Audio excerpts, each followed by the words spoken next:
कबीरदास जी का पूरी काशी में यश था। भजन करने वाले महापुरुषों का यश बढ़ता है जब, तो जो भजनहीन होते हैं उनके हृदय में जलन पैदा हो जाती है और उनको विविध प्रकार से फंसाना चाहते हैं, उनको कष्ट देना चाहते हैं। तो कबीरदास जी के यश को धूमिल करने के लिए कुछ ब्राह्मणों ने एक रचना रची, मुड़ मुड़ा के कबीरदास जी के शिष्य बन करके पूरी काशी के सब आश्रमों में निमंत्रण दे आए। कल भंडारा है, संत सेवा है, सबने स्वीकार किया। कबीरदास जी अपनी दिनचर्या करके निकले तो संत मंडली आने लगी। बोले कई बजे सेवा है? साधु सेवा।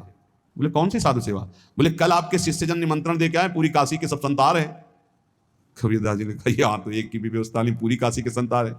अच्छा समझ में आ रहा है, लीला बिहारी तुम लीला करना चाहते हो। गए अपना निकल गए गंगा किनारे, एक झाऊ के नीचे बैठकर अपना भजन ध्यान में मगन है। 11-12 बजे तो उन्होंने देखा संतों की मंडली काशी तो बहुत। कबीरदास जी ने देखा कि आश्रम की, तो बोले पता नहीं क्या होगा, चलो चलते हैं। तो ऐसे गमछा वस्त्र करके ऐसे डालकर मुंह ढक करके वहां बड़ी बड़ी पंगत लगी थी। कबीरदास जी सबको पाओ जी पाओ। कबीरदास जी के रूप में स्वयं भगवान पाओ जी। कबीरदास जी ने कहा अच्छा जब स्वामी परस रहे तो हम भी बैठ के पा ले। तो जब उसी पंगत में बैठ गए अपना कपड़ा ढक करके, और जब मोहरे की दक्षिणा दे रहे थे सब लोग कि वाह कबीरदास जी ने आज तो साधु से सबको। जब कबीरदास जी के सामने आए तो ऐसे मुंह ढके, बोले देखो जो मेरा होता है उसे मुंह छुपाना नहीं पड़ता, मुंह ढकला नहीं पड़ता। लो दक्षिणा, तुम भी दक्षिणा लो। कबीरदास जी को कबीरदास जी दक्षिणा दे रहे, वो कबीरदास जी है भगवान और ये पाले वाले कबीरदास जी है भगवान के जन।